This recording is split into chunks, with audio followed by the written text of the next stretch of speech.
ವಿಧಾನಸಭೆಯಲ್ಲಿ ಜಾತಿ ಗಣತಿ ಮಂಡನೆ ವಿಚಾರಕ್ಕೆ ಡಿಸಿಎಂ ಡಿಕೆಶಿ ಪ್ರತಿಕ್ರಿಯಿಸಿದ್ದಾರೆ. ಇದು ಸೆನ್ಸಸ್ ಅಲ್ಲ, ಸೋಷಿಯಲ್ ಎಕಾನಮಿಕ್ ಸರ್ವೆ ಮಾತ್ರ. ಸರ್ವರಿಗೂ ಸಮಪಾಲು, ಸರ್ವರಿಗೂ ಸಮಬಾಳು ಎಂಬುದು ನಮ್ಮ ಪಕ್ಷದ ನಿಲುವಾಗಿದೆ. ಜಾತಿ ಗಣತಿ ವರದಿಯನ್ನ ಇನ್ನೂ ಮುಖ್ಯಮಂತ್ರಿಗಳು ನೋಡಿಲ್ಲ, ನಾನೂ ನೋಡಿಲ್ಲ. ಈಗಷ್ಟೇ ಒಂದು ಕಾಪಿಯನ್ನ ನಮಗೆ ಕಳುಹಿಸಿಕೊಟ್ಟಿದ್ದಾರೆ. ಏನಾದ್ರೂ ಹೆಚ್ಚು ಕಡಿಮೆ ಇದ್ರೆ ನಾವೆಲ್ಲ ಕೂತು ಚರ್ಚೆ ಮಾಡ್ತೀವಿ, ತಪ್ಪಿದ್ರೆ ಸರಿ ಮಾಡುವ ಕೆಲಸವನ್ನ ಮಾಡ್ತೀವಿ ಅಂತ ಡಿಕೆಶಿ ಹೇಳಿದ್ರು.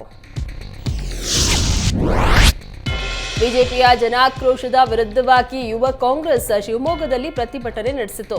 ಶಿವಮೊಗ್ಗದ ಗೋಪಿ ವೃತ್ತದಲ್ಲಿ ಬಿಜೆಪಿಯ ಜನಾಕ್ರೋಶ ರ್ಯಾಲಿ ಆಯೋಜನೆಗೊಂಡಿತ್ತು. ಇದಕ್ಕೆ ಟಕ್ಕರ್ ಕೊಡಲು ಯುವ ಕಾಂಗ್ರೆಸ್ ಅಧ್ಯಕ್ಷ ಹರ್ಷಿತ್ ಗೌಡ, ಮುಖಂಡರಾದಂತಹ ಮಧುಸೂದನ್, ರಮೇಶ್ ಹೆಗಡೆ ನೇತೃತ್ವದಲ್ಲಿ ಪ್ರತಿಭಟನೆ ನಡೆಯಿತು.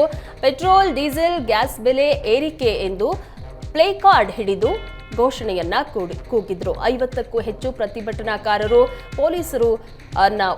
ಪೊಲೀಸರು ವಶಪಡಿಸಿಕೊಂಡ್ರು. ಎಎಸ್ಪಿ ಅನಿಲ್ ಕುಮಾರ್ ಭೂಮರೆಡ್ಡಿ ಮತ್ತು ಕಾರ್ಯಪ್ಪ ನೇತೃತ್ವದಲ್ಲಿ ಪ್ರತಿಭಟನಾಕಾರರನ್ನ ವಶಕ್ಕೆ ಪಡೆಯಲಾಯಿತು. ಪೆಟ್ರೋಲ್ ಡೀಸೆಲ್ ದರ ಏರಿಕೆ ಖಂಡಿಸಿ ಕೇಂದ್ರ ಸರ್ಕಾರದ ವಿರುದ್ಧ ಬೀದರ್ ಜಿಲ್ಲಾ ಯುವ ಕಾಂಗ್ರೆಸ್ ಪ್ರತಿಭಟನೆ ನಡೆಸಿದೆ. ತಳ್ಳುವ ಬಂಡಿ ಮೇಲೆ ಬೈಕ್ ಹಾಗೂ ಗ್ಯಾಸ್ ಸಿಲಿಂಡರ್ ಇಟ್ಟು ವಿಭಿನ್ನವಾಗಿ ಜಾಥಾ ನಡೆಸಿದ್ರು.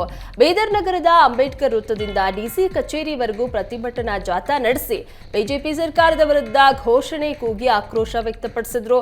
ಈ ವೇಳೆ ಬೀದರ್ ಜಿಲ್ಲಾ ಯುವ ಕಾಂಗ್ರೆಸ್ ಅಧ್ಯಕ್ಷ ಫರೀದ್ ಉಲ್ಲಾ ಖಾನ್ ಮಾತನಾಡಿ, ಕೇಂದ್ರ ಸರ್ಕಾರ ಪೆಟ್ರೋಲ್, ಡೀಸೆಲ್ ಹಾಗೂ ಗ್ಯಾಸ್ ದರ ಹೆಚ್ಚಿಸಿ ಬಡ ಜನರ ಹೊಟ್ಟೆ ಮೇಲೆ ಹೊಡಿತಾ ಇದೆ.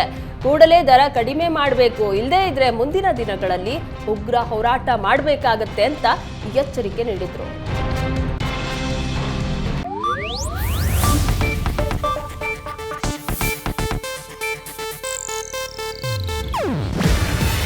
ಇದು ಏಷ್ಯಾನೆಟ್ ನ್ಯೂಸ್ ನೆಟ್ವರ್ಕ್ ಪ್ರಸ್ತುತಿ.